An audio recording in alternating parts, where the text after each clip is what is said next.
Okay, you've made it. You've seen video number 1 about my humble YouTube video setup. You've seen video number 2 about my audio software and amps. You bought the t-shirt. Actually, I don't have any merch for sale. Maybe one day. But now you are here on video number 3 about my guitars. So if you're interested in that kind of thing, then enjoy.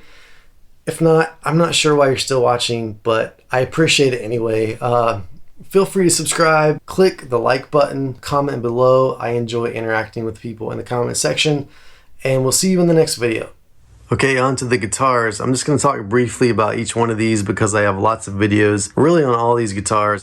This one over here on the right is a Squier vintage modified Jazzmaster. I think it's from around 2016, maybe 2017. There's some things that are still stock on it. A lot of things I've changed. Obviously the pickguard, I changed the pickup. Well, the pickups themselves, these are Seymour Duncan Antiquity ones. I've changed the knobs and the pickup covers. I put a Fender trim on here, vibrato, tailpiece, whatever you want to call it. And then I've messed around with different bridges. I put a different neck on it, but I ended up going back to the original one. So that's what that is. And then here's my Strat. It is a Partscaster. It does say Fender. I just put that on there really to just kind of tick people off. I'm just kidding. I wanted it on there, and some people don't like it, but it is what it is. You know, it's relic. I did all this stuff to it, and I've got a whole playlist of like 30 videos on this, so I'll put a link to that somewhere.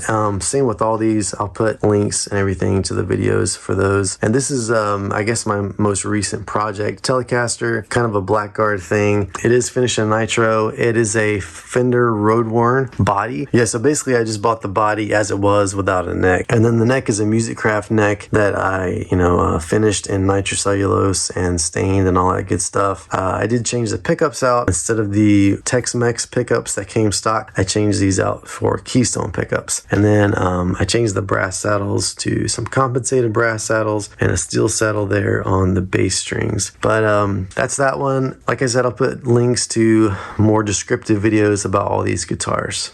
Alright, when I first started shooting this video, I didn't even own this guitar. It's a new acquisition, although if you can tell by the case, it's not new. The case has been beat up pretty good. It's had its better days. You can see some of the Tolex coming off, actually a lot from the bottom.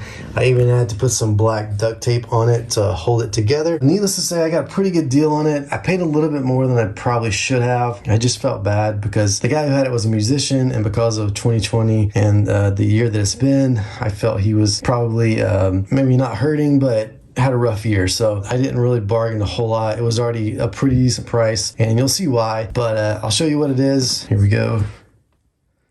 It is a Gibson Les Paul Traditional, obviously in Goldtop. It's a 2011, but it's been worn in pretty good. It's been played, fairly well. I'll go through some of the details, some of the specs. The cool thing about this guitar, it was owned by a guy named Chris Rate, W-R-A-T-E, and he's played for Ariana Grande, Kelsey Ballerini, and Colby Calais.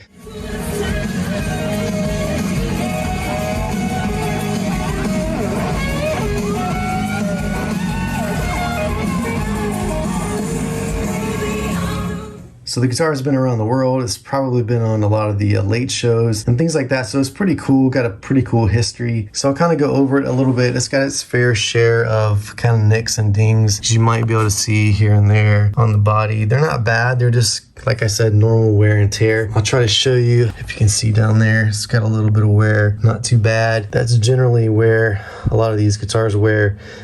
With the nitro being like it is. Kind of typical on the pickup ring, the lettering is kind of coming off. I've actually already replaced all the knobs. They were originally amber colored and they were all cracked. The pots in here are like an Emerson kit, but these two are push-pull.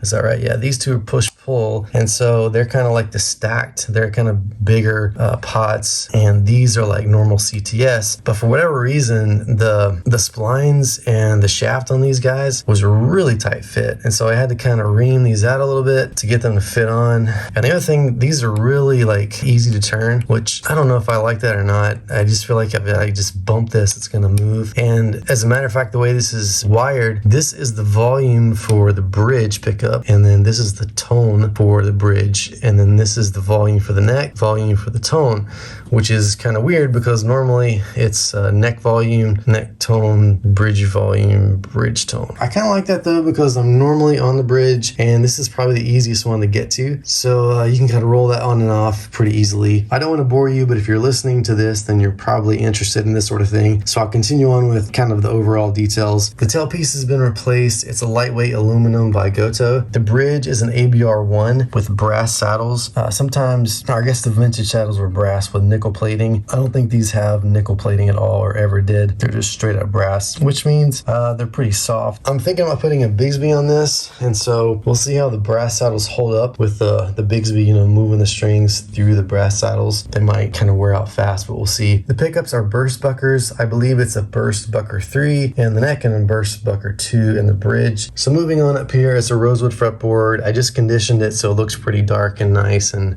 moisturized, I guess. When I first got the guitar, it had modern Grover tuners on it, which have those really big washers on top of the headstock. I don't really like the look of those. I like more of the vintage look. It takes up less real estate and a little bit more simplified. So these obviously have the tulip kind of keystone buttons on them. I bought these new and then I aged them. So I yellowed these a little bit more, made them a little bit more brown, and I made the nickel hardware on the tuners look a little bit more worn in as well. So let me show you the back of this thing and tell you more about that. So the first thing that probably sticks out to you is this neck. The guy who previously owned it purposefully took the finish off the back of the neck, so it has a worn-in feel. It is a 50s style neck back profile. It's definitely not the slim taper 60s. It's not as thick or as fat as some of the 50s. Definitely probably not a 58, more like the 59 and more like a, I guess on the slimmer side of a 59. I think on the first fret it's like 0.81, and then on the 12th fret it's like 0.93, something like that. Here's the tuners. Again, I'm going to do a video specifically on these, but they're the Kluson tuners. They have the double line wording, but the single line keystone ring. I just kind of like the look of those for some reason. They do function really well. They have an 18:1 ratio. They're like a Kluson Supremes, so they turn really nicely and they have a pretty fine tuning, so that's really nice. And then obviously you can see there 2011. So probably the main reason I got the deal on this guitar that I did is the fact that you can see there maybe that the headstock has been cracked. They did a pretty good job repairing it. Not the best, but I mean, look at the back of the neck. It's definitely got that worn in look and feel, so I don't mind it being not perfect. I do have a Gibson Acoustic that I'll show you later that had a headstock break that happened to me, and I had it repaired, and it really plays just as good as it ever did. I mean, I don't think it had any real effect on the guitar. My Acoustic looks a little bit better than this. They just took more time with the paint and the finish, the nitro to kind of blend it in and make it look like it had never happened. But again, I don't think this has any effect on the guitar. I know it doesn't. I mean, I can't obviously compare it to before it happened, but this thing plays great. It's worn in, it has that worn in feel. I love the tones. The only other thing I guess I should say is that I did replace the strap buttons, the ones that were on there before, and let me go ahead and flip this back over.